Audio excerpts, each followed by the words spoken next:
मंडळी, हा चहा जेव्हा तुम्ही घ्याल ना, हा चहा पिल्यानंतर तुम्हाला दुधाच्या चहाची आठवण सुद्धा येणार नाही. ज्या कोणी अशा असतील की दुधाचा चहा लागतो म्हणजे लागतोच, त्यामध्ये भलेही दूध कमी असू द्या, पण दुधाचा चहा जर पिला नाही ना तर डोकं दुखतं.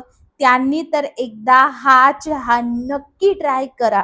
यामुळे तुमचं कसलंही डाएट एक्सरसाइज न करता वजन कमी होईल, तुमची भूक नियंत्रणात येईल, तुमचं सगळ्यात महत्त्वाचं म्हणजे मेटाबॉलिझम जी म्हणजे चयापचयची क्रिया एकदम जबरदस्त वाढते.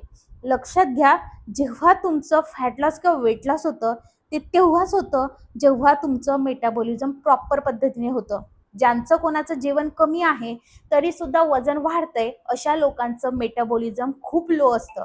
त्यामुळे आधी आपल्याला भर द्यायचं आहे आपलं मेटाबॉलिझम वाढवण्यासाठी. तर तुम्ही जे खाताय ते खा, फक्त कधीही डाएट सुरू असताना आपल्याला अगदी छोटे छोटे पावलं टाकायचे आहेत. सुरुवात करूयात या चहापासनं. कारण उठल्याबरोबर ब्रश केल्याबरोबर काय आठवतं तर तो असतो चहा. बरं, दुधाचा चहा प्यायचा काही हरकत नाही, दुधाचा चहा घ्या आणि त्यानंतर एक टाइम हा चहा घ्यायला सुरुवात करा. जेव्हा तुम्ही दुधाचा चहा एक टाइम बंद कराल, तुम्हाला नक्कीच आठवेल की चला आता सकाळचाही बंद करूया. तुम्हाला तुमचाच रिझल्ट जाणवेल आणि स्वतः मोटिवेट व्हाल. एक जणांसाठी बनवते त्यामुळे 1 कप पाणी घेतलेलं आहे. तुम्ही घरच्यांना सुद्धा हा चहा देऊ शकता. एवढा जबरदस्त आहे. पाण्याला उकळी येऊ द्यायची आहे. चहा म्हटलं तर चहापत्ती शिवाय तर चहा होऊ शकत नाही. त्यामुळे चहापत्ती आपल्याला इकडे घ्यायची आहे. चहापत्ती टाकल्यानंतर फक्त चिमूटभर टाकायची आहे, जास्त टाकायची नाही. नाहीतर मग याला कडवटपणा येऊ शकतो. त्यामुळे त्या गोष्टीची आपल्याला नाही का काळजी घ्यायची आहे.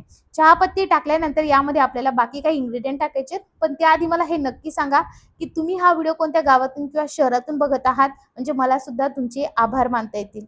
त्यानंतर आपल्याला यामध्ये टाकायचं आहे ते म्हणजे दालचिनीचा तुकडा. आपल्या रक्तातील साखरेची पातळी दालचिनी नियंत्रित करते. आपल्याला जी वारंवार गोडची क्रेव्हिंग होते ती कमी होते. फॅट बर्न करण्यासाठी दालचिनी एकदम जबरदस्त आहे. ज्यांना कोणाला शुगर आहे त्यांनी तर दालचिनीचा पावडर नक्की करून ठेवावं किंवा असं दालचिनीचा चहा प्यावा. त्यानंतर आपल्याला लागणार आहे ते म्हणजे हळद. हळद फक्त चिमूटभर टाकायची. ओली हळद असेल तर किसून टाकू शकता.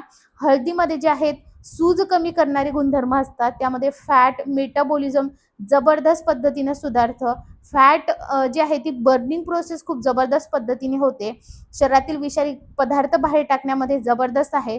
रोगप्रतिकार शक्ती सुद्धा वाढते. त्यानंतर आपल्याला टाकायचे याचा स्वाद वाढण्यासाठी वेलची पावडर माझ्याकडे केलेली होती, त्यामुळे मी वेलची पावडर इकडे टाकत आहे.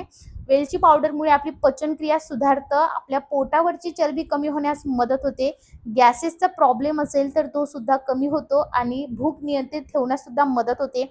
अति जे आपण खातो ते सुद्धा टाळल्या जातं आणि सगळ्यात विशेष म्हणजे याने आपल्या चहाची चव अगदी द्विगुणित होऊन जाते.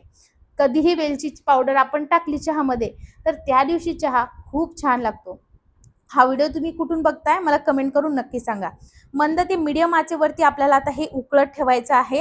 हे उकळल्यानंतर यामध्ये जे आपण पदार्थ टाकले त्या पूर्ण पदार्थाचा अर्क या चहामध्ये उतरायला लागतो. त्यानंतर जेव्हा चहा हा थोडासाच बाकी असतो तेव्हा आपल्याला एंडिंगला एक इन्ग्रेडियंट टाकायचा आहे, जो खरंच खूप महत्त्वाचा आहे आणि आपण टाकलाच पाहिजे आणि वारंवार चहामध्ये आपण तो नेहमी टाकतो.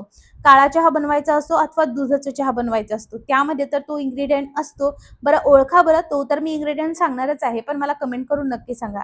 अजून एक गोष्ट, जेव्हाही तुम्हाला वेट लॉस करायचंय तेव्हा टार्गेट फक्त 1 महिन्याचं किंवा 21 दिवसाचं ठेवायचं. ते कसं ते समोर सांगते. पण इकडे आपल्याला घ्यायचं आहे आलं. आलं मध्ये जे आहे थर्मोजेनिक गुणधर्म असतात. त्यामुळे आपल्या शरीराचं तापमान वाढून अधिक कॅलरी बर्न करण्यासाठी हे मदत करतं.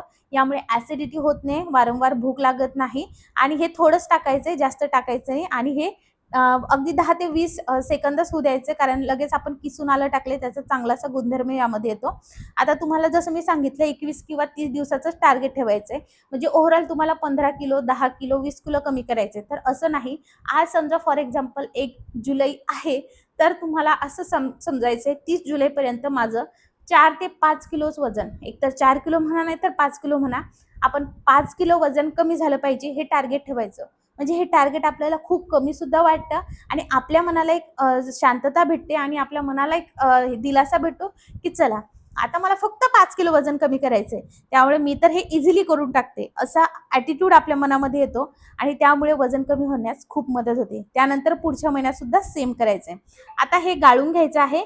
याची चव अजून छान वाढण्यासाठी आपण यामध्ये लिंबाचे 3 ते 4 थेंब टाकत आहोत.